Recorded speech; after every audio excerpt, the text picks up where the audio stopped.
Have you ever wondered what Bless Your Heart nonprofit does on a day in and day out basis? If so, tune in to this podcast. Let's get it.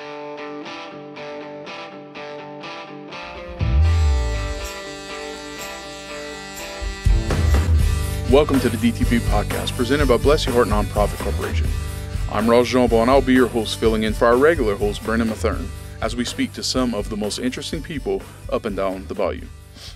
As you know, this podcast is part of Bless Your Heart Nonprofit, an organization based in the South Lafourche community.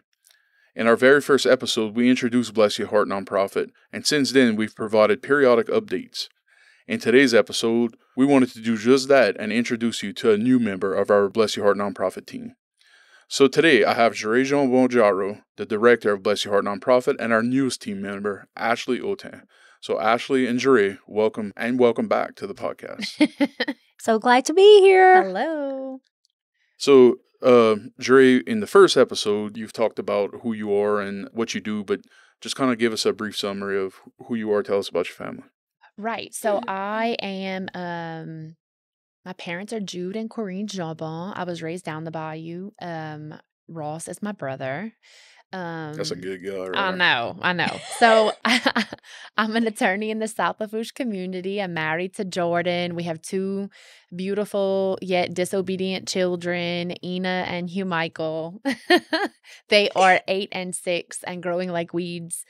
I practice law in La Rose, and I along with some of our other board members, founded Bless Your Heart Nonprofit in May of 2020. And we have been hitting the ground running ever since. So, Ashley, this is your first time on this podcast. So let our audience know who you are, who's your family members, who is Ashley Autin. Okay. Well, I am a transplant from Pollock, Louisiana. You know, what Bryce would tell our kids is, your mama's from the sticks and we're from God's country. So, I met Bryce at LSU in 2000 and moved down the bayou, got married in 2005, and been down here ever since. I really feel like this community is my community and this is my home. I mean, from the time that I moved down here in 2000, I had never felt such love and just welcome from so many people. Like, they will literally give you the shirt off their back to help new people down the bayou. Like, I always just felt very welcomed. I have 4 children. August is 16, Victor's 14, Preston is going to be 11 this week, and Diana is 6. And Diane Dee. That is, if you know her, you know it. To know her is to love her. It is. So just being a mom has kept me extremely busy the last several years of my life.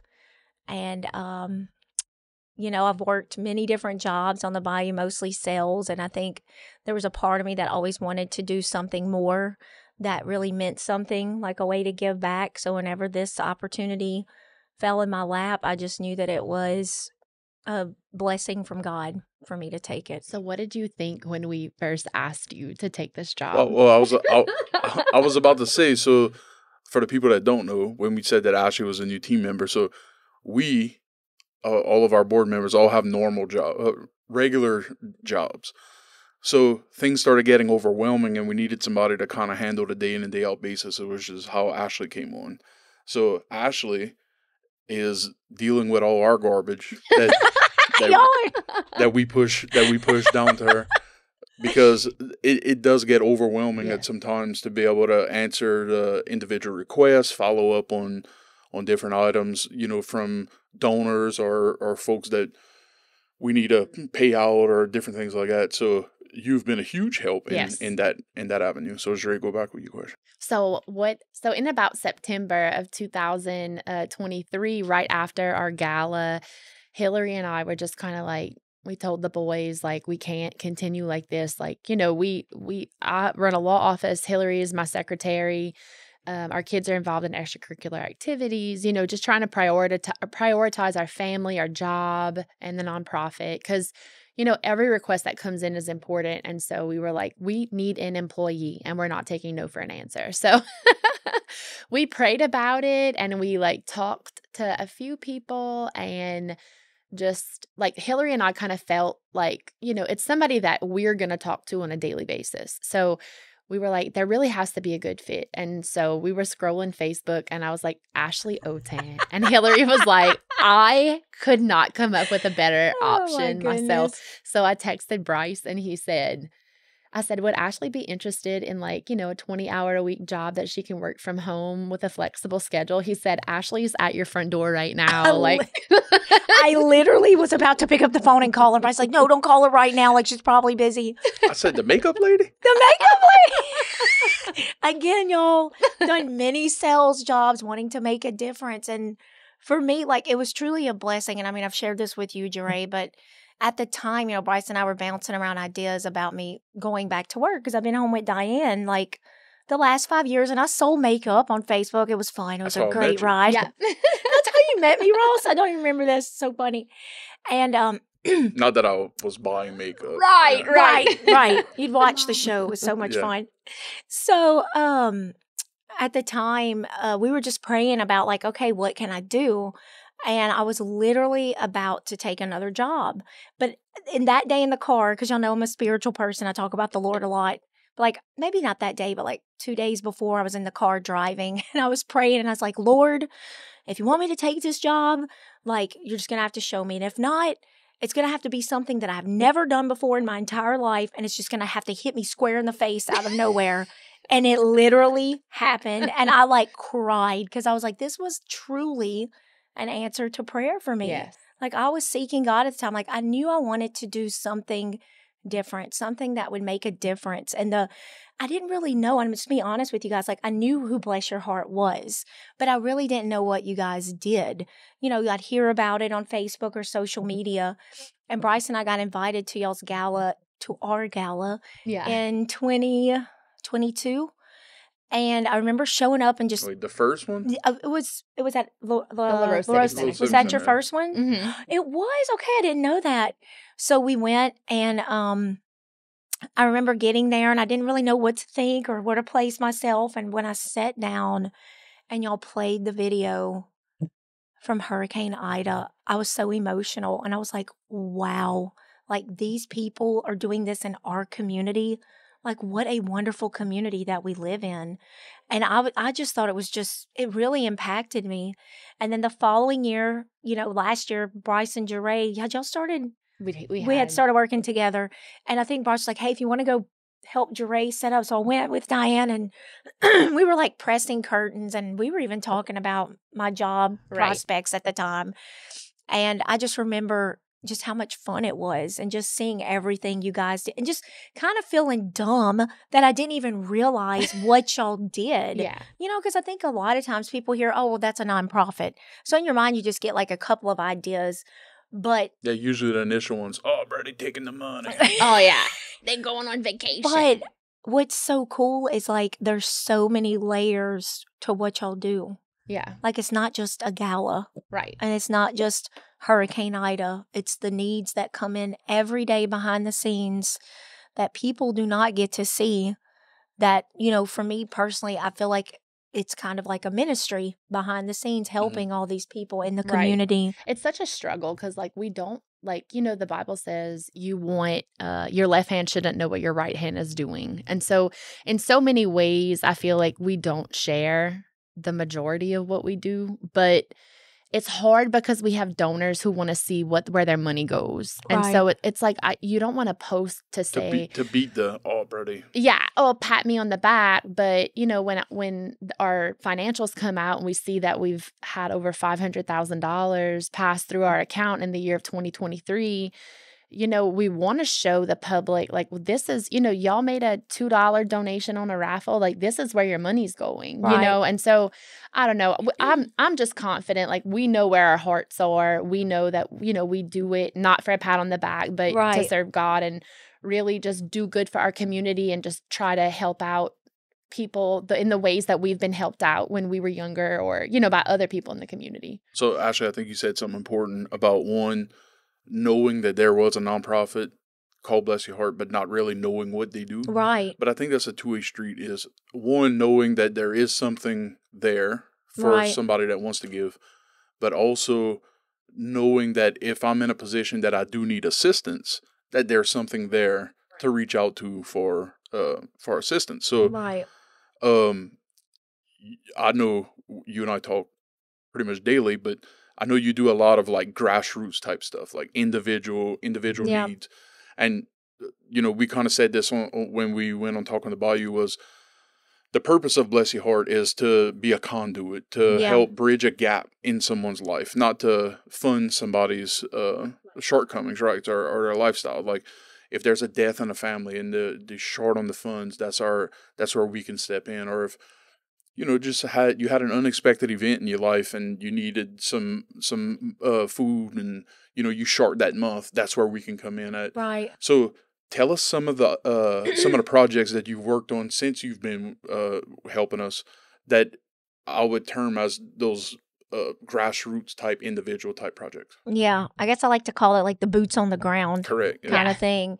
I know when I first started, Jeray had sent me out. She's like, look, there was a fire in the community.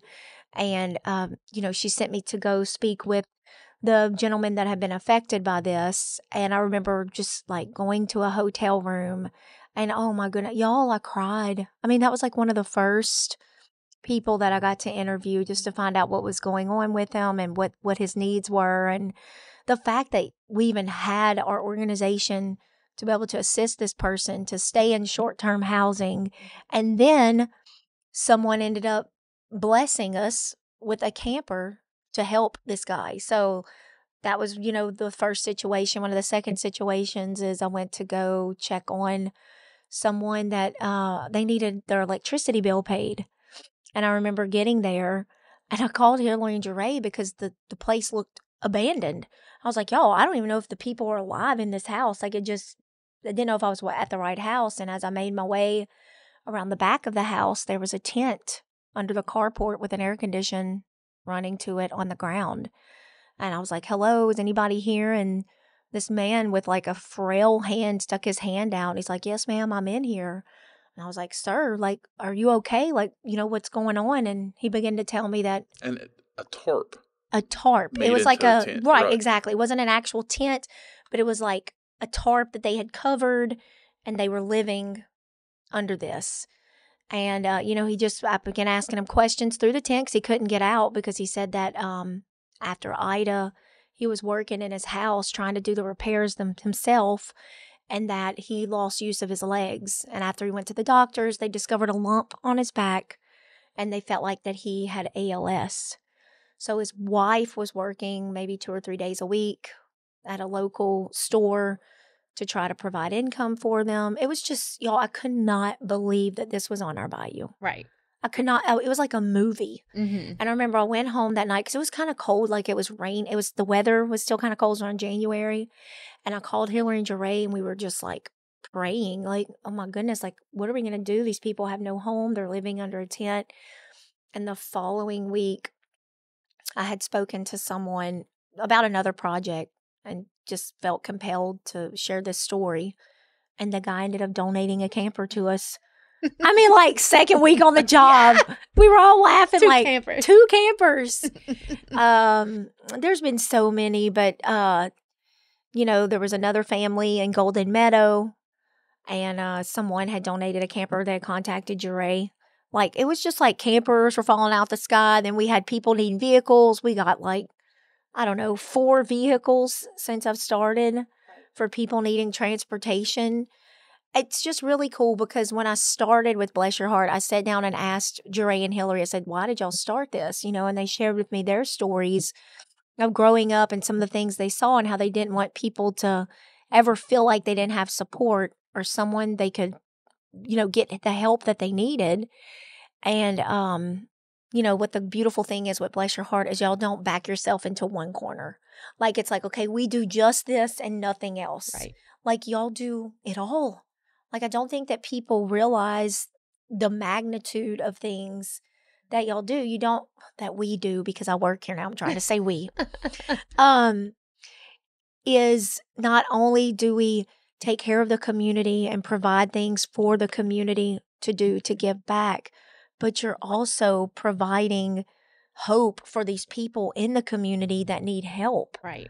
And it just snowballs into other things, So it's just been really, like, I feel honored that I've had the opportunity to go and talk to these people firsthand and pray with them and cry with them. Like, it, for me, y'all, it truly does feel like a ministry for me. And, it was funny because when I started, Jeray said, Ashley, I think we got your title wrong. We should have called you a missionary. Right. I'm like, I'll take that. She's a local missionary. So, but, no, I just...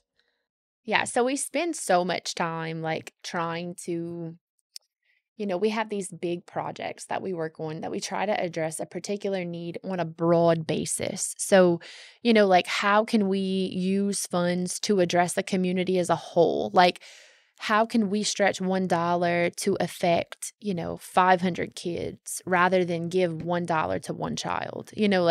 So those are kind of our big projects. But, what Ashley's, and Ashley's been very instrumental in kind of planning our big projects, but she's been the most instrumental on these day-to-day, I think just before the podcast, we kind of sat down and I think we counted 10 families that I can think of since September that we have assisted with getting into a rental, or, they're in a bad situation, in a domestic abuse situation, in a, just falling on some sort of hard times, that they're facing homelessness. And if it was not for the donations received from the public, we would not have been able to assist these families. And, Ashley's really able to kind of put a name with a face and really have that human element. They don't just talk to somebody on the Bless Your Heart Facebook page. They kind of get to like meet somebody and they talk to them. And we try to find out what the root cause of whatever led them to this issue. And then really identifying that root cause and then asking ourselves, how as an organization can we address that root cause to ensure that more families don't face this same hardship, And so we use these kind of individual projects to address things on a broader basis. And I just think Ashley's been very instrumental in doing that for us and just doing like a really good job at it. So good job. Thank you. Now, you bring up a good point about utilizing these individual situations. So that was one prime example of that is the funds that we were able to get to help transition people from wherever their current situation is. Might be FEMA housing, right, might be living in a tent, might be, living with some family members, and it's time for them to take that step. And I actually posted this on Facebook the other day because somebody was talking about housing, but was saying we recognize that it's not that some people can't afford to move into a rental property. It was more of the upfront cost to be able to get into that rental property, right, the deposit, the getting, having to stock up a new house, right, and, pay those utilities. types of things. Yeah, get the deposits paid on the utilities. And it, by going through all these situations that Ashley's talking about, we're able to identify like, oh, here's an opportunity that maybe, rental properties are scarce these days, but right, maybe there's an opportunity to be able to segue these people and help them overcome that gap to be able to, they can afford the monthly rent, but help them get into that more stable housing. So we've applied for grant funding through the Bayou Community Foundation during their annual grant process. We've not heard back, although we have made it through the first round of grant applications. So hooray. Thank you, Miss Jen and her team. They're so awesome.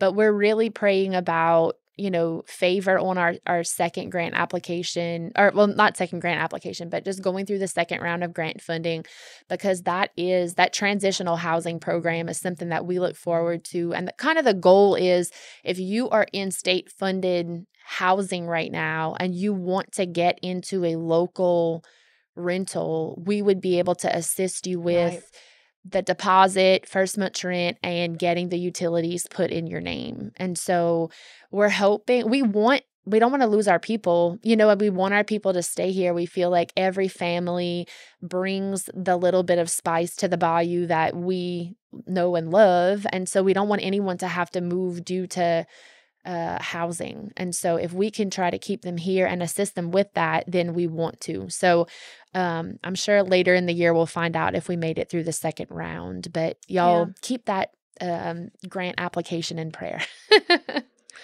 But man, there's two like glaring, like off topic, but insurance costs I know. I know. and available housing Right. down here is just an unbelievable, Right. two unbelievable needs that are issues that are we facing right here, and I don't have the answer for that. Right. I don't know if anybody has an answer Right. for that. So, Jeray, regarding you talked about bigger projects. What are some? Can you go over some of the things that we've done in the past since the last time you and Luke were on here about which was several years back. Yeah. So that was such a long Yeah. time. But we've kind of identified, and listen, it's trial and error. We try things, we see that it works, then we'll continue it. And then we'll try things, we see that it doesn't work. And so we'll pivot onto something else. Trying to not spread ourselves too thin and just really trying to focus on the things that matter to us. I think one overwhelming theme of Bless Your Heart is that kids matter. Like kids need to feel supported in our community, even if they don't have that support at home. And so 2 of our annual, I would say, projects that we always engage in just out of our general fund is our school supply project, which Ashley, this will be the first time that you kind of go through that with us, where people applied to us to assist them with purchasing school supplies. And the awesome folks at Kylie Office Supply always assist us with this project. They provide us quality products at very cheap prices. They know that it's nonprofit funding. They will package the kids' supplies and bring it to school for them. And That's so awesome. it's awesome. We really love working with them. And then our other one is the community Christmas party, which Ashley got a taste of last year. That was wild. Like baptism by fire. y'all, when they said every kid that came was going to get a Christmas gift, they were not joking. Yeah. Y'all, I was overwhelmed by the amount of wrapped Christmas presents organized by age And gender. and gender. But I mean, that is incredible because I mean, like the kids growing up that might not get a Christmas because their Right. parents can't afford it. Like that is a big deal. And It look, the is. gift isn't like a PlayStation. You know what I mean? No, Right. but it's something. that Yeah. they get to go sit on Santa Claus and get a gift where they may not have that opportunity, in the coming weeks when Christmas comes around. And so we always partner with Lafourche Parish Fire Protection District number 3 on that project. And we've mentioned before how much we just really enjoy working with those guys. We believe, and girls, the mission that we have with this organization just so closely coincides with Devin and all the firefighters and dispatchers and just all the people that work with them. We love those guys. And so They do make killer rice and fried eggs. Right. Yes. And fried potatoes. No, they're so awesome. And so that project always is in connection with them every year. And we have the best time putting on that event for the public.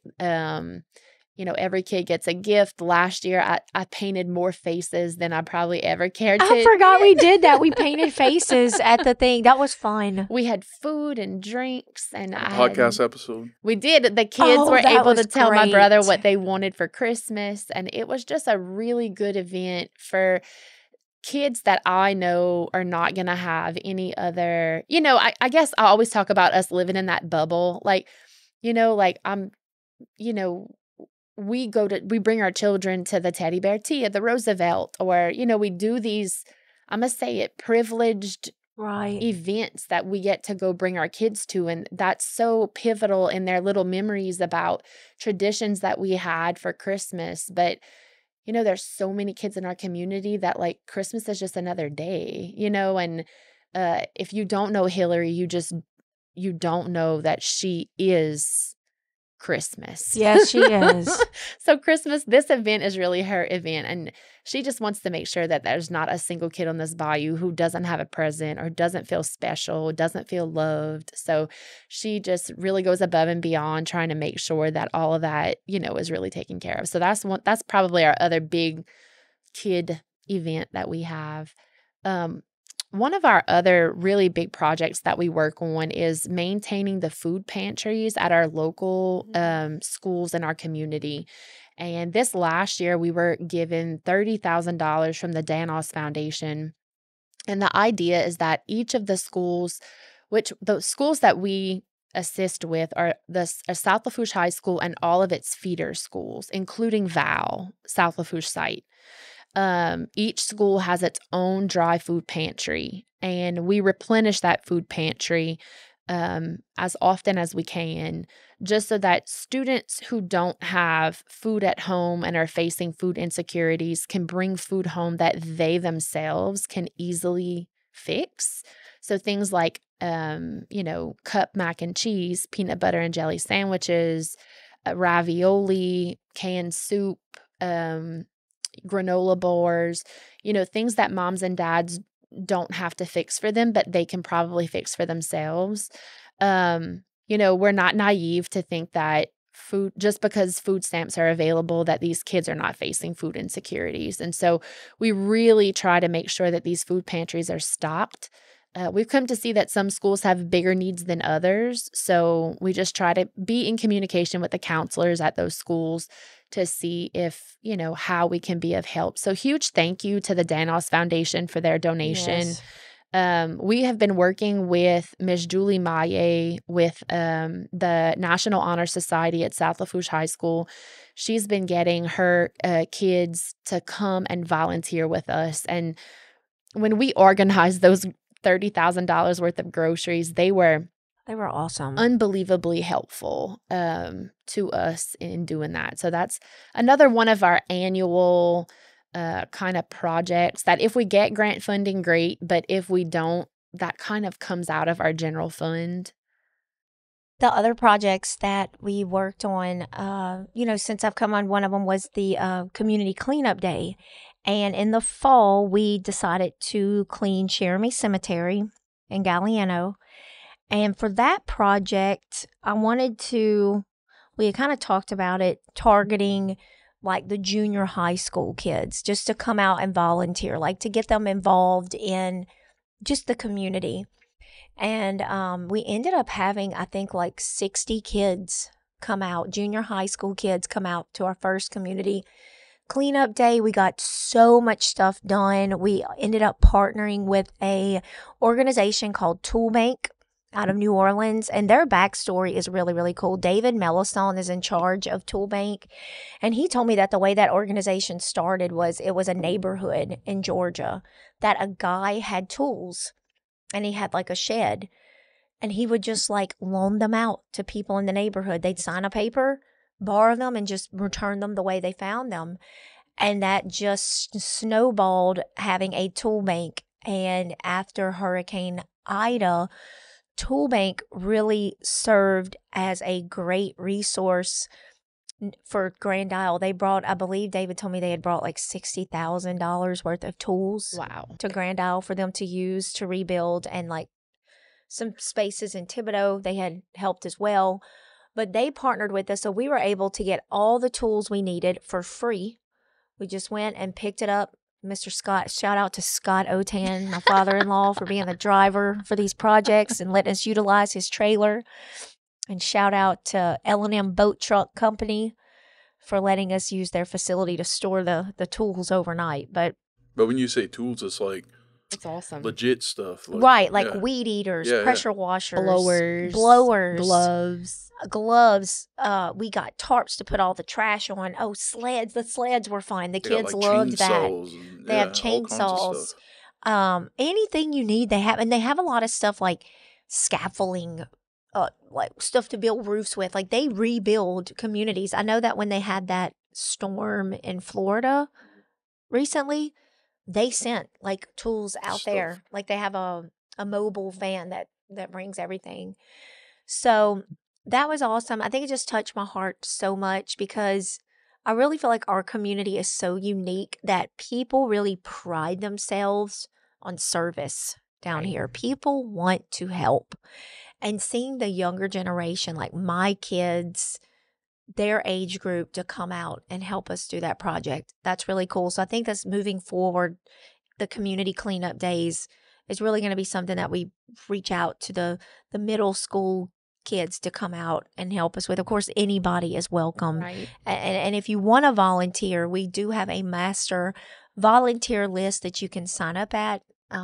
If you would like to sign up, message us on Facebook. I'll get you the link to be a part of our master community volunteer list. So anytime we have projects coming up, we'll send out a mass text and email to the people on that list. What I thought was beautiful about that event was that I guess in my job, I see so many children who are raised in single mom households. I mean, I'm not hating on the men, but they're raised in single mom households. And a lot of these young boys don't know how to do things because there's nobody there to show them. And so it was just awesome seeing like Bryce, Ashley's husband, my husband Jordan, like just showing these boys how to use a power wash. Yeah. And like they're just asking him questions and they're like, do it this way. And like you can just see the connection. Like for those kids to have a positive male role model in their life, even if it's for a day, was just a really beautiful thing. It's not always about money, how much money we can throw at a problem, but really pouring ourselves into the kids. Like I just feel like that is what the community cleanup days are about. I mean, we love helping Miss Patty at Jeremy Cemetery. Yes, we do. She's awesome. She's awesome. And her team is awesome over there. But I do just think that like pouring into those kids it's a really beautiful thing. And I have to say this, I feel like we planted seeds there without even realizing it, because when we did the spring community cleanup day, Victor had 2 friends come sleep. She's like, yeah, y'all come sleep, but you got to come help us clean up at the cemetery tomorrow. So they came, and we painted tombs that day, which was, oh my goodness, do not give them paint. Victor had painted his hands. It's like running. I was like, dude, pick up the paint. But they all pressure washed with Jordan and Bryce. They were taking turns pressure washing. So then like next week, Vic's friend, Caden, lives in the back of the street. He's like, Vic, I want to start a company, man, called the Clean Team. His daddy went and bought him a pressure washer. That's awesome. So Vic, Caden, and Hunter in the back of the street, they have a business now called the Clean Team, where they will pressure wash and cut your grass. All because they came to the cleanup day and they had fun pressure washing. It's like, you don't know the seed you're planting by getting them involved. Anything. Yeah. But for all of your lawn care and power washing needs in Vega Village, contact the Clean Team let us know if you need anything. So both of those events, there was a lot of the junior high kids, and like at our last, the 5K cook-off, they had a lot of the National Honor Society kids. And look, I Maple-Leafs them kids as much as I could. No, you did not. While we were working, and they stayed positive the whole time. They were such a good group of kids. Like, we were talking to them at the end, because there was only probably about, 10, 15. There was like 10 that stayed out clean up. Yeah, and I told them how thankful we were that they came, and one of them for sure I know very well. So he got the brunt of the Maple-Leafs. But, we told them, like, if there's anything y'all need as an organization, let us know, because there was no way that event could have happened without them. That event would not have happened without them. Like Julie, I know Jeray already shouted out Julie Mai, but man, Julie Mai, thank you so much. Again, you and the kids, like we had gone to school the Friday or the Thursday before the race, and we made race packets. Yeah, it wasn't just at the race. And there was like 180 packets. And like we'd never done this with safety pins and the things. Yeah. So we figured out a system. We rolled shirts for like 2.5 hours, but they did it with such a happy heart. Right. And I asked Julie about that, and she said the big part of like National Honor Society is like it's service, and it's not expecting anything in return. Like they are just there to serve. And you can just tell like that is a great leadership building program in the high school. Like I was not aware. Like you hear about these things, but you don't know what their core values are and what they do. And look, when they showed up at the race, it was like just a sea of yellow. The parents are dropping them off. It's like kid after kid after, and they're just staring, Miss Ashley, what do we do? I'm like, I don't even know what to tell you right now. There's like 60 kids standing in front of me, but man, they were awesome. They stood along the race route, cheering people on and handing out waters, and they sold drinks. They covered all the facets that we needed, because to put on these events, we need volunteers. Right. And it was just great to see So them. speaking of 5K and cook-off. Right. Yes. So what I was going to say is that when Ashley first started, so she started in September. We have the Christmas party coming up. We just off of the heels of the gala. We've put like 3 families in campers. Right. My tank is empty. Ashley's like, I think I want to have a 5K turkey trot. I wanted to do it at Thanksgiving. I was like ready to do it. I was like, Ashley, I'm going to need to no, I can't do that. We needed time to process. So we needed some time to process. And Ashley really didn't let the 5K die. Yeah, she didn't let the 5K die. She and Bryce really have a passion for fitness, which is not something that me and my brother have. Which is how the cook-off came about. Yeah, which is how the cook-off came about. It was like genius. So, we let her take her 5K plans, and she ran with it, and she did such a great job. No pun intended. Right. Yeah, no pun intended. So we're going to coincide it with Mother's Day, I think. Yes. And it was so awesome. We had a fun run for the kids at about 8:30 that morning. And I didn't even get the number of kids, but it was amazing. There were so many kids. I have the total number. I wish I had my paper with me. I should have brought it. But I got the total number of runners. What was it? 207. That's awesome. And I want to say it was like 20-something% were kids. 20%. Yeah, because for the 1 mile, we had quite a few elementary school students. And prior to the race, we did send out flyers because, you want to get all the age groups involved. Right. So I thought for the race, let's target the younger kids for the 1 mile. And they showed up. They did. They did. And Bryce said that he was waiting at the finish line for Diane Dede, and he's like, Ashley, she was exhausted. She's never run a 1 mile in her life. She did that day. Sissy ran. She did so good. So also here is my daughter Brianna. So Brianna, come tell Miss Ashley what was your most favorite thing about the run? The foam. The foam. The foam. I don't think you were the only one that enjoyed the foam. It looked like all the other kids were turning up in the foam too, huh? Right. So I'm going to tell you about the foam. So the foam we saw the first time at the King Cake Fest in Thibodaux. And he had the foam set up and, all the kids were playing in the foam. And Brianna, we paid our money to go in the foam. Brianna jumped in the foam. Oh, no. Stop. On the ground. Oh, no. Foam's not cushion. Foam's not cushion. So she learned that one. But, yeah, it looked like the kids had a blast with it. Listen, and when Ross first suggested it, I was like, I don't know. I think that's probably too much. Because we had so many things there was a going lot of on. Things. But it was awesome. They loved the foam at the end of the race. And I heard that for the 5K, the couple of kids that ran in the 5K with the adults, the foam guy was like, I was telling them to get out the way. The kids are just they didn't want to get playing out. in the foam. And you got runners coming through the finish line. But that we definitely are going to do that again next year. That was. I thought it was such a good event. And, I guess, I guess we'll get into that. But we throw the gala yearly, which has been just and I'll tell you. It's so fun. 10 out of 10 out of my comfort zone because I'm just not that person who loves to get dressed up and that's just not my thing. Right. But I love being in a t-shirt and running shorts and so to me the togetherness of that event was just worth every ounce of effort that we put. It wasn't as lucrative as something as the gala, but it was just fun, awesome. The cook-off was great. I did tell that to Ashley that we were talking about the cost and whenever we were planning it out. And I was like, you know what? I almost see this as a community event, almost like the Christmas party that even if we break even or we spend a little bit, to me it's more of the event. And spending time with the kids and the cook-off I thought was awesome. Awesome. We the theme this year was anything over rice. And so that wasn't my idea. Misty Mack gave me the idea. Well, okay. Well, we're gonna give credit where it's due. Misty Mack said that she thought it should be anything with rice. Actually, she said, it'd be cool if it was a rice cook-off, babe. Which sounds like Misty. What was so cool is when the people were signing up and I was getting the registrations, the names of the teams was cracking me up. Like next year we have to do like their name on the front of their thing. Yeah. One was Rice Baby. Oh, yeah. I gave them like all my tickets just because I liked the name. No, they had a mean jambalaya though. It was so really good. Did.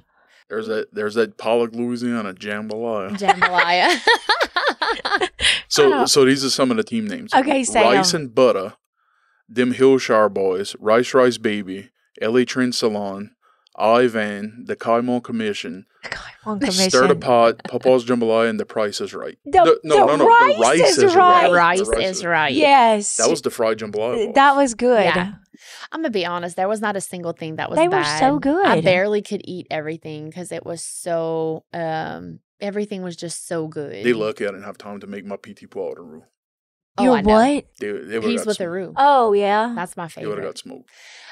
We're thinking next year we're going to implement a dessert category. Oh, that would be fun. Because I feel like everybody ate. We and then wanted they something were like, sweet. They wanted something sweet. I did. So we'll have to look at that. But I think we'll change it up a little bit next year. But I'm excited about that.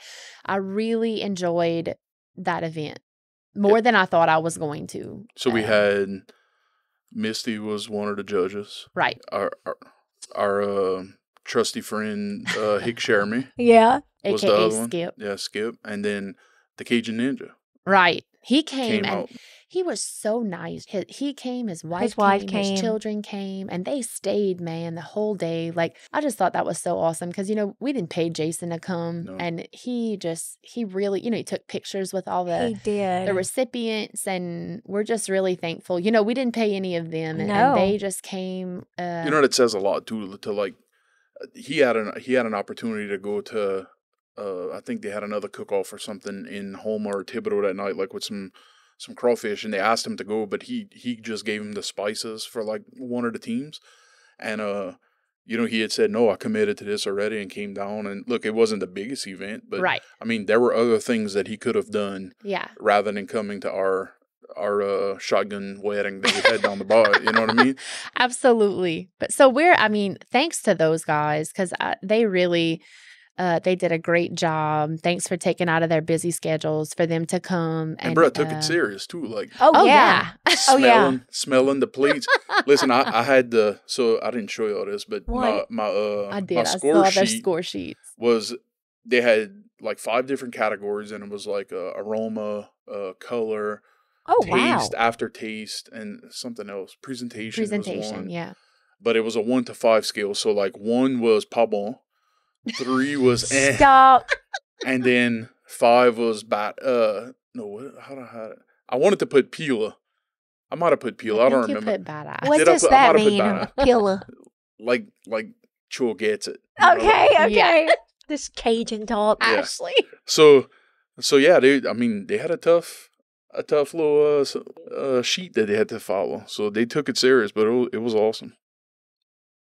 So our big community event that we've thrown this year will be our 3rd, is the community partnership gala. And so our first year we had it at the Lareau Civic Center, and it was kind of off the heels of Hurricane Ida. So we kind of piggybacked on that. We roasted Archie. That was fun. And I think that first year, like our profit, like after expenses, was like $60,000. Wow. Partially because Mr. Henry strong arms all of the people in the live auction. So I was just taken back because I never imagined when we first started this that we would have a general budget at all. We were kind of just like project specific, applying for grants. Right. But then this last year, we kind of we love all of our Civic Center facilities. So we wanted to try to alternate between the Lareau Civic Center and Cutoff Youth Center. And so this last year we had it at the Cutoff Youth Center, and it grew, which we were thrilled about. And planning that event just cuts years off of my life. Because everybody is just so last minute. Everybody just at the, a month and a half before the event, we have 0 sponsorships. And then a week before? A week before, we have $150,000. Oh, wow. So everybody's just, and not faulting y'all. I know life is busy, but it's just the computer never worked. Right. Yeah. My computer never works to do my slideshows. So, Oh, I forgot about We're that. not messing with Mac anymore. but this this last year was an awesome community partnership gala. I think our total profit from that event was $90,000, Wow. which is like mind-blowing to me. That is amazing. But It was. But that's like, 90,000. It's a lot. Don't get me wrong. That's Right. that's a Yeah. lot of money. But when you start talking about all these things like Right. a funeral and Yes. helping somebody with a electricity bill Yeah, or it getting adds them up. food and like Right. We get so many requests every single week. And I was, Ashley and I were talking yesterday. I said, Ashley, if we spend $1,000 a week and there are 52 I weeks in the know. year, that's $52,000. That's our budget right And there. that's not it don't take long to go through. that's a not any of our projects. That's just helping people with Right. day-to-day stuff, and paying Ashley and making sure Right. that we are doing all the things we need to do. And so it sounds like a lot of money, but y'all know groceries are expensive. They are Clothes are expensive. expensive. It Rent goes fast. is not cheap. And so, we're so thankful that y'all have helped us make that event such a success. We have planned it this year. It's going to be on August 3rd, and it's going to be back at the LaRose Civic Center. We're going to alternate back over there and then pivot back to Cutoff Youth Center next year. We're super excited. We're not going to Central Lafourche. We're not going to Central Lafourche. Wait, is that a joke? No, we talked about maybe going to We to did. Lockport or something Oh, like that. We did Yeah. talk about potentially. We need to almost have like a Bless Your Heart interest meeting in the Central Lafourche area. Yeah. I feel like if we would, they have such awesome parents and Yeah. community members up there. And I just feel like because our parish is so long and there's always been this like disconnect between Yeah. Thibodeau, Central Lafourche, and South Lafourche. It hurts me to say that there's good people. Right. Stop, Ross. The green. I'm blinded by the green and gold. But I just feel like, our projects, if someone wanted to partner with us and spearhead Yeah. similar projects in that area, I would love to work with them. We just Wow. don't have the The means, like Right it now. would be awesome, especially like for the food insecurity pantry with the Absolutely. schools. Like, yeah, all the stuff that we're working Yeah. on right now is just for the feeder schools of South Lafourche. But how awesome would it be to Right. be the To feeder expand schools up of there. Central Lafourche or even Thibodeau? Absolutely. You know, Yeah. like absolutely. those folks have needs as well. Right. We just don't have the ability And right now. we are a rural, there are some projects in Thibodeau that are just not implemented in rural communities like Central Lafourche and South Lafourche. And so we would just love to get, a group of people that we can work with over there, because I just feel like there's so much good that could be done in that community as well. And we do, let me rephrase that. We do help We people do. in Lockport and Raceland and Thibodeau. Thibodeau. We do. We really do. But our primary big projects are really in the South Lafourche community, Yeah. just because that's where we live right now. Right. Yeah, we helped fulfill a gap on funeral expenses for a man in Thibodeau. In Thibodeau. Right. Yeah. One project that we're looking forward to that's coming up, which it's actually completed, we're just waiting for it to be like finished, is our mental health video series. So I have had this like thought for a long time about how, a lot of the individualized projects that we face stem from undiagnosed and untreated mental health problems, and people just suffering with depression and anxiety, and those things filter into their daily lives, addiction, grief. And so we've recognized as a board that accessing mental health is difficult for either transportation or time or money availability. Yeah. And so we thought, how awesome would it be if we can get licensed professional counselors to do like some short how-tos to implement healthy coping mechanisms for just common mental health issues like suicide or Yeah. depression or addiction. Yeah. So we have a series of mental health videos that are going to be coming out very soon. I'm thinking it'll be over the summer. And correct me if I'm wrong, but I think it's about 5. Is it 8? I think it's about 8 or 9, Jeray, when I Okay. looked at the list. So we're working with David LeBlanc DL Media. with DL Media, and he's just awesome. He does such good work. He's always done work for us. He does all of our videos for the gala, a lot of our promotional stuff, and he just pays such a close attention to detail, and he really believes in our mission and recognizes that our concerns for the community are the same as his. And so he just puts so much passion behind what he does. And we've seen clips of those videos, and I'm just taken back. They look so good. I cannot wait. I know. The public's just going to love them. And so that's just going to be released to the public at no cost. Just so, if you're suffering with depression, you can watch our 3-minute video and you can hear from a licensed professional counselor about how to help your problem without having to take time out of your day just by scrolling online. And help address that issue. So I'm super excited. And I hope that we can expand on those videos in the future, to maybe just help with things like parenting or dealing with your unruly parents who are of an elderly age.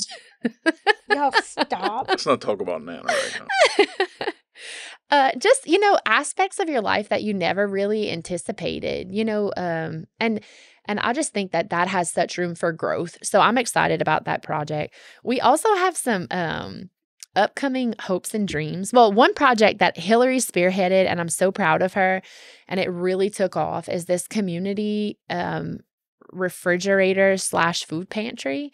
Our friends at Share Me Forums have agreed to allow us to put a refrigerator on their property.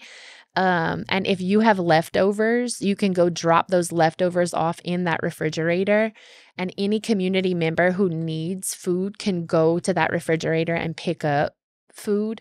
So there's a refrigerator, a freezer, and then we will have a dry pantry. And so we're excited because so many of our community members have like at-home gardens, and they have chickens. And if they can provide free yard eggs or, zucchini or snap beans or blackberries or, whatever they have growing in their yard, they can put that in this community pantry. And, our members of our community who are suffering with food insecurities can actually just have a place to go at any time of day and go and pick up food there. I just think that is going to be amazing. And a special thanks to Bryce and Megan for allowing us to put that there. We're so thankful. We know that that's going to create a rush of traffic in right by their house. Right. So y'all be respectful of Bryce and Megan and their property. We've partnered with them on other projects before, and we love their family atmosphere, and we're just really appreciative of them allowing us to partner with them on that project. I think the best thing about that is, when Hope Extreme came out with theirs in Homa, it was like you see a lot of people start going to bring leftovers. So I love a leftover. You know what I mean? Like, I'll eat leftovers before I eat whatever Lauren cooks. Right. So, we always have something that ends up not getting eaten because it gets pushed to the back or whatever, and it's starting to go bad, or or nobody, that nobody's going to finish eating on that or whatever. Right. That's a perfect opportunity. No, don't go put something that's old. Right. But if you're not going to eat it and they still got a few days left on it, go put it. There's going to be somebody that can utilize that. Right. And Hillary's established some rules associated with that food pantry. Like putting labels on it and what it is and who made it and what, the date that it was made on. And I wonder if we'll have that on the outside of the refrigerator, like laminated or something. Right. Yeah. And so just y'all be respectful of that. And if you have extras, go and bring it. I just think I just think we all don't realize how many people really are hungry in our community. And it's not just families with little kids. It's old people who have to decide, am I paying for my medicine this month or am I going buy groceries? And I understand Meals on Wheels is an awesome program, but y'all, it's not a lot, and just having that extra meal there in the refrigerator, I think is just going to make a huge difference. I was recently featured on the Lafourche Gazette for my insane idea of having a Bayou-side park in the La Rose area. And it was amazing to me that just voicing that dream out loud really kind of brought some of it to fruition. Someone called and offered us $20,000 to go amazing. towards our park project. But I just believe we live in like one of the most beautiful communities on the planet, and we don't utilize or stop and kind of smell the roses Right. sometimes. Like the bayou is such a beautiful thing, and I see these bayou side parks in the northern part of the parish, and I'm like, we actually live on the bayou. We do. And so how awesome would it be if our kids, my son loves to fish on the bayou side. And so how many kids could learn how to fish, on the bayou side in a safe environment? And so I don't know. I've always had this kind of dream of this little bayou side park. So there are some wheels turning in different areas. The Friends of Bayou Lafourche have contacted us and indicated that they're working on their annual budget and they would love to kind of assist us with that kind of a project. My brother's found a couple of EPA grants. And, some people have told us of different properties that may be available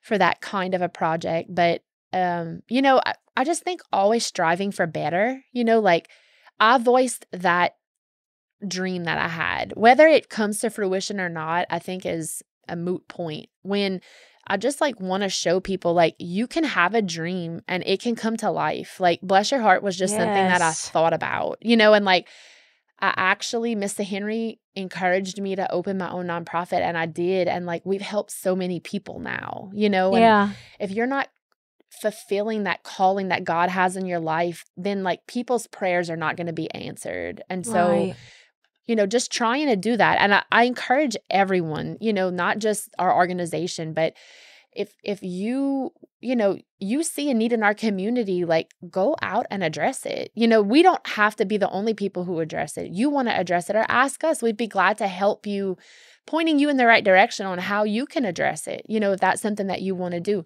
We've assisted several other nonprofits start up in this area to address needs that we weren't addressing. His Brightest Stars organization. Now yearly they celebrate people with different abilities, and it's a beautiful thing to see these individuals be celebrated on such a grand scale. And Jordan Gisclair does such an awesome job.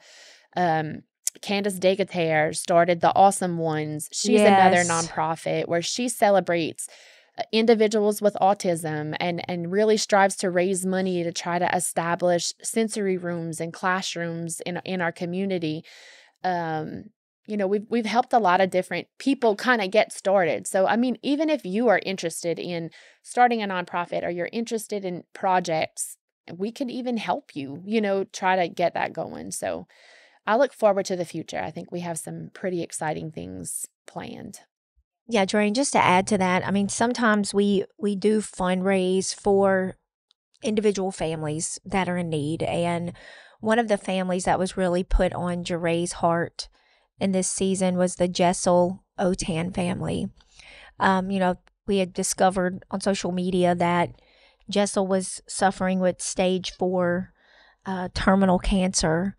And I think it just really broke our hearts to see that, Jessel has been the primary breadwinner for the family all these years. He has a son and 2 smaller children, and he's married to Monique Autin. And, Jeray just really wanted to do something that could help the family raise funds for the treatments and everything that he's going through. And she had gotten this great idea to get some Taylor Swift concert tickets and raffle them off. And that's what we have been doing. We've been selling the raffle tickets. And look, whether you're a Taylor Swift fan or not, because it also caused a huge controversy on social media, messages in the inbox about, us doing this. But the point was we wanted to provide an avenue for people to be able to give money to this family. We just see Mr. Jessel and his wife, like they're just like, in my mind, like the quintessential down the bayou family. Like Mr. Jessel was a very hardworking employee of Edison West Offshore.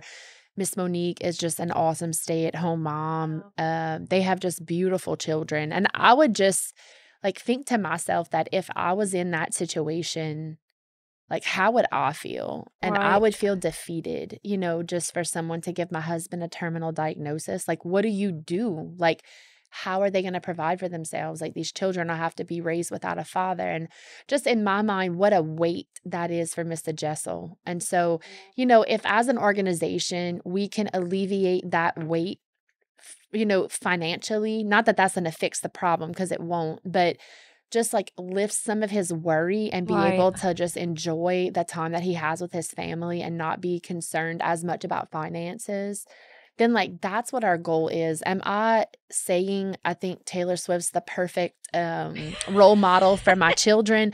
No, absolutely not. But Reba McEntire. right. But and Jelly Roll. If anybody has concerns about that, then, by all means, like I understand, your thoughts, but we're just trying to help out this family, and we love them and we want to show our love for them. And so if we just, you can focus on negativity in any situation. Right.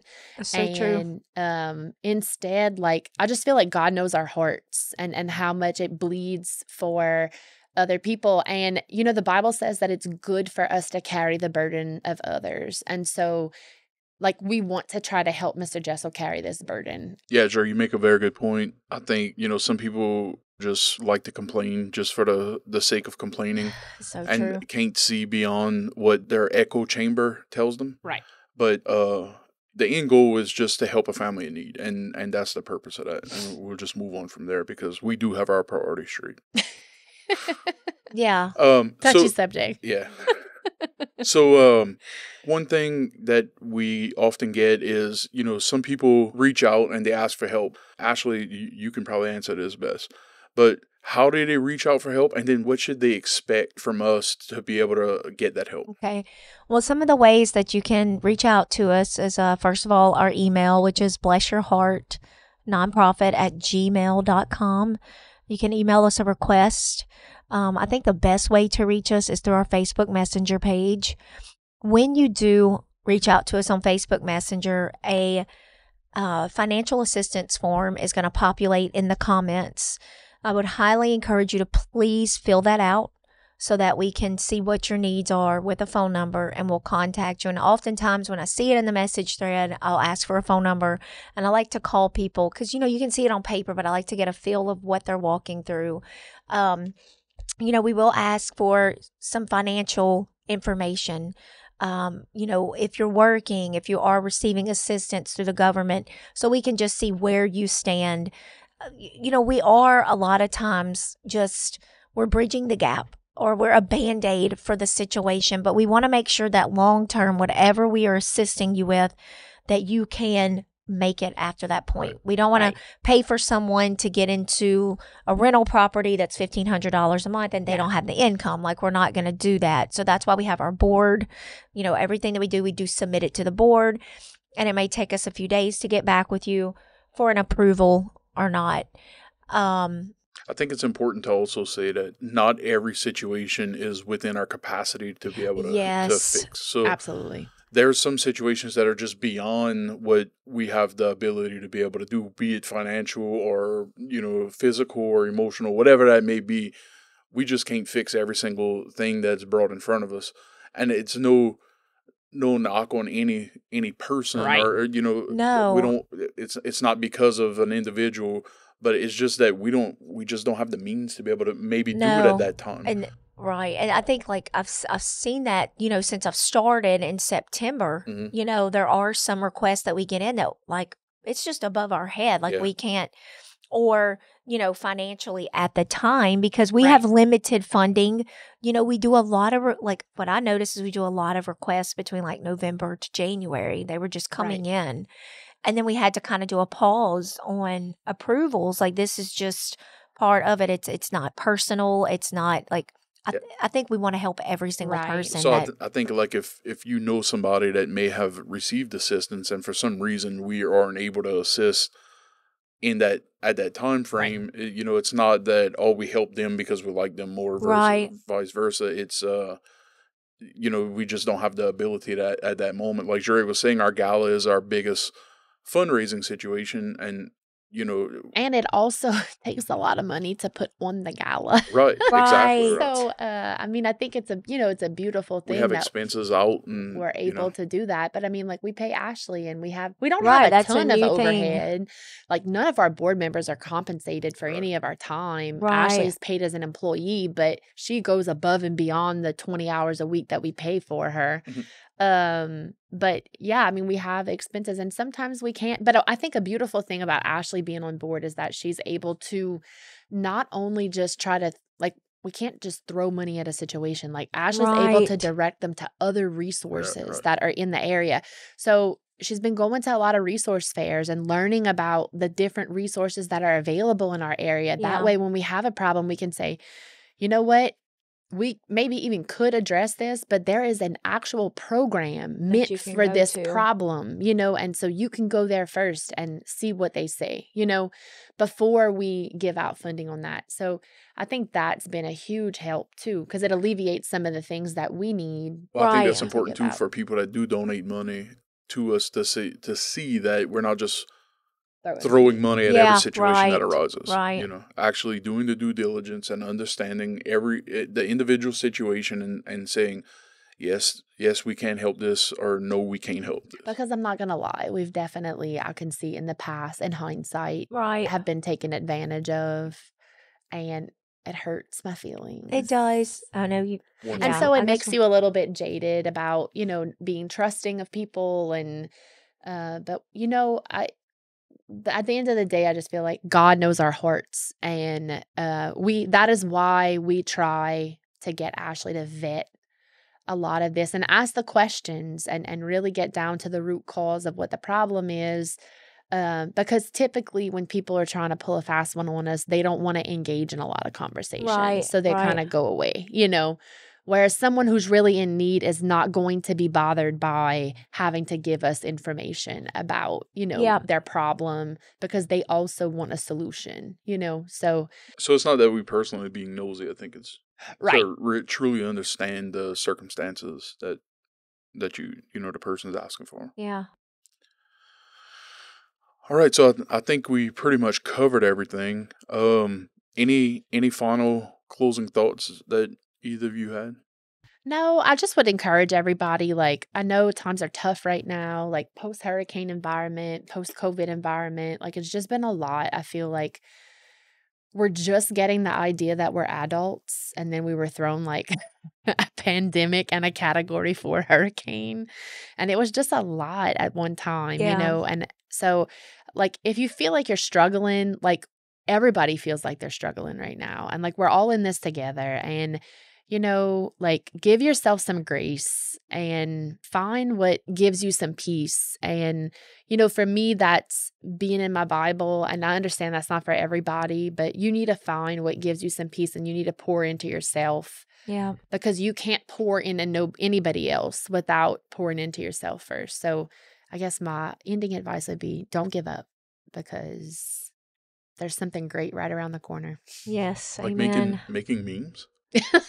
Ross is the king of king meme of making. Making memes and put it on Facebook. I love it. Look, that brings zero value to anything. It does. It makes though. me laugh, It though. does. Look, that's my makes me point. laugh. Like, to me, it's funny, right? And you can use social media to be super negative Right. and all that stuff, but you can also use social media to be positive. Yes. And even though we're talking about T. Chuck Norris and Oh That my was a good one. goodness. Lil Walker, the Texiana cop, I think those things, while stupid in nature, can bring a smile to somebody's face. And What I've It is loved what it about is. the memes on the DTV podcast is that it has brought people who are not from down the bayou, like, they know what those jokes are. And so like they're from here, but they don't live here anymore. And Right. so it's like an inside joke that we have that no one else in the universe gets. And so that's Yeah. that's love the that. intention of this podcast, is to, let people tell their story and just show like the uniqueness of this place. Like, who else can laugh at right. somebody eating chardonnays with piquant still on them? Oh, like, wow. Actually people- don't even know what I that do. is. I've eaten chaudrons with ground meat, and it was very good. Really? When I first moved here, Golden Motors, Devin Billiot, shout out to you. Your mama cooked a I was about mean to say, hamburger meat. That's how Bryce figured out that And you were grottos. marryable. Yeah, you were marryable. If that's even a word. Y'all, I think after that, we actually went looking for some so I could cook it because it was so good. Well, that's a perfect segue into our next section. So every time we do a podcast, we do a round of rapid fire questions. Oh my gosh, I don't like questions. So Okay. I'm going to spring these questions on you, and you need to Ross. answer the first thing that comes to your mind. Oh my gosh. You can feel free to explain, or you can just go Oh with my gosh. it. Stop. So if you can have one final meal cooked by your parents, grandparents, or whoever, what would it be? Would it be chardonnay and ground meat? No, it would be roast and rice. Ooh, Oh. pork or beef? Beef. Oh, Lord. Sorry, I'm I'm a pork northern. roast. I'm a No, pork I don't roast. know. I might need to rethink that. It would be my mama's shepherd's pie. Oh. Oh, I yeah? love roast and rice, but like nobody down here cooks a shepherd's No. pie. Yeah, Hillary does. My friend Betsy does. Betsy Capehart. She's cooked it for us a few times. Maybe you can contact Betsy and have her put it in the Oh. 5K and cook-off next year. Y'all could be called the Yankee team. I No, I'm love just it. kidding. Yeah, I love me a shepherd's pie. Take that back. I had to think about it. Shepherd's pie all the way. I don't That's know my if comfort I don't know if food. I had that. You never had shepherd's pie? I don't know. Maybe I did. Mashed potatoes with ground meat and corn on the bottom, and then you take the Velveeta sliced cheese and you just layer it across the top and bake that in the oven. It's like Mama's ground meat and mixed vegetables, but with mashed potatoes and cheese. I'd Oh, eat it. dude, it's Yeah, so listen, good. I'm going to discriminate. I'm going to have to cook some now. My kids don't eat it, of You probably course. can't cook it. You probably don't know how to cook it. I do, but my And if you kids do, don't it probably eat won't it. be good. I'm a northern. I don't know how to cook this Cajun food. No, I'm trying to. Potato la sauce, hit. if that's even how you say it. Yeah, he's trying to like peer pressure you into cooking it and letting Right. him I will, taste Ross. it. I will. So, Jeray, if you can have one final meal cooked by your parents or grandparents, what would it be? I would say my mom would make petit pois with a roux with boiled eggs and boiled potatoes in it. What is petit pois? Little peas. Little Lesueur. peas, like the little In a green roux. peas? Mhm. Oh, that does sound good. Canned peas, the Lesueur brand. Yeah. Oh, I'm so Dubois. hungry right now. How about Lesueur? And yeah, that would be it, I'm pretty sure. Mom's still alive, so she could cook that maybe this week. Tell her I Right want now. to try it. That's a Lent meal. Okay, so for the second question, if you can change one thing down the bayou today, what would it be? I know this hands down. This is a Today, New, yeah, this is a new question. We haven't asked this question yet on the the bridges. Yes! My goodness, people. Like, the traffic backed up. I feel like I'm in Baton Rouge City again, backed up in the traffic at 5 o'clock in the afternoon. I live above the intercoastal on the LA1 side. Like, and why? It hurts my feelings every day. It's a beautiful thing because, listen, never in my life have I lived anywhere that a bayou runs in the center of the town. That's what the things we take for granted, right? Right. Like, it's really beautiful. But why can't we get a bridge to work? Listen, I know. with It hurts my the feelings. we have a cash cow in Port Fouchon Right.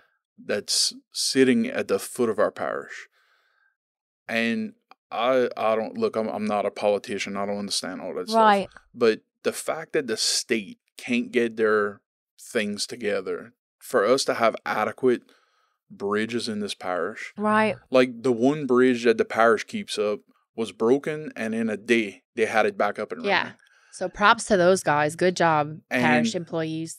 And the state funded bridges are like, and look, I get they can't keep. I see they should have had the motors in stock. Like it can't happen. It's a very specific motor. You can't just have this on a Right. shelf, But like, it's unbelievable that unacceptable. the infrastructure is falling apart like this. And Yeah. like, what is anybody doing? You Who know do what I we mean? need to talk to? I don't know. Our legislators. Okay, off of that one. That was- Back to important things. Right. Favorite snowball flavor. oh my goodness, y'all! I don't eat snowballs. You I fired. am not a. Fired. You're fired. I'm not a snowball person, but Bring you us know your what I computer. am? What? I am a double D chocolate ice cream dipped cone. Oh my God. That's what I like. Never been a snowball girl. I have the envy for that right now. Oh, let's go to Double D after this. I know. Listen, their 60th anniversary is coming up, and there Really? will be Double D merch. It's D. Oh, It's D&D. D&D. that's Diane's chain. Yeah. DD. Get her a shirt. So, Jeray, what's your favorite snowball flavor? My favorite snowball flavor is coconut with cream. However, Hugh Michael has introduced me to Tiger's Blood. That's Dakota's favorite. Yeah, which I need to talk to somebody about. Like, Yeah. how did that originate? Tiger's blood. Yeah, Where did that name come? What is it? It's strawberry and cherry together, right? I have really no idea. Brianna says yes. Brianna's Blue Jay. It's bubblegum, right? See, I'm an almond or coconut Almond. with cream. Yeah. Oh, that sounds good. Or sometimes Miss Elaine has Pink Lady, which is nectar and cream, which is excellent. Anything Miss Elaine has. Oh, speaking of anniversaries, 50th anniversary. Number 4. When a boat is passing, is the bridge open or closed? Open. Thank you. Jeray? I'm gonna say open. Thank you. I'm outnumbered. Oh, wait. Okay, wait. I get it. There's now. some- There's some psychopaths that think that the bridge is closed. The bridge is closed. So here's my theory on that. Here we go. What? Say it. That sounds like a trick question now. No, so look, I'll refer to it as open, right? Yeah. But really, Is it It's- open to boat traffic or vehicular it's traffic? open to boat traffic, but Correct. closed to vehicular traffic. But I think it originated that like so many people down here were on the water, like Right. driving trawl boats Yeah. and stuff like that. They'd say, "Oh, the bridge is open," Right. because the boat was passing, and it just carried on to when you stuck at the bridge because it's open to let the That's boat pass. what I think. They said the bridge is open. You know what I mean? And I think it just carried on from there. If our ancestors wouldn't have been boat people. boat people, it wouldn't have been like that. But my pawpaw said it's open. It's open. It's open. Right. Last question. What is your favorite time of the year down the bayou? Ooh, that's a hard one. I really think my favorite time of the year is when it first turns cold. Mm-hmm. Cold Like or cool? no cool. Like October. It never gets cold. Right. The cool front finally passes. Your mom opens all the windows Yeah. on the Saturday morning. It's kind of cool in the house. And then your neighbor who's selling metal starts burning all his trash And tires. and boucones the inside of the house. And then your mom starts fussing and saying, "The first cool friend that passed is going to start his fire now, huh?" Can you tell it's happened before? That's Back to hilarious. my childhood. Speaking of that, like I felt like the weather for the was run perfect. was awesome. know. Yeah, I hope That it's was like And that it's hot next again. year. I know. Sweating. All right. So, Jeray, Ashley, I think we've gone way over time. Yeah. Oh, yeah. We all like to talk. But I definitely do appreciate both of you coming and having this conversation. So for this upcoming season, we plan season 4, actually. Wow. Yeah. Wow.